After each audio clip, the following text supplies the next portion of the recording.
जमीन हमने एक्वायर करनी है, उसमें जो कलेक्टर साहब हैं, उनको प्रोविंशियल गवर्नमेंट की तरफ से जो गज़ट जारी हुआ था, गज़ट में ज़मीन के बारे में जो एक्वायर करनी थी हुकूमत ने, उसके बारे में जो है वो सारी डिटेल दी गई।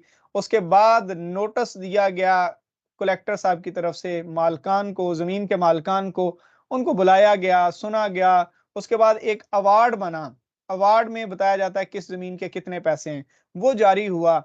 अब इस अवार्ड के बनने तक 2 किस्म के एतराज़ात हो सकते हैं। पहला एतराज़ तो भई मैंने ज़मीन देनी नहीं, दूसरा ये है कि वैल्यू में कोई इश्यू है, ठीक है? अब ज़मीन देनी ही नहीं है, ये वाले मामले तो कलेक्टर साहब तक जो है वो रिज़ॉल्व हो जाते हैं नॉर्मली। वैल्यू के ऊपर जब बात आती है तो हम सेंड टू कोर्ट करते हैं। कलेक्टर साहब इसका रेफरेंस बनाते हैं। तो उसके ऊपर हमने आज पार्ट 3 में बात करनी है, उसका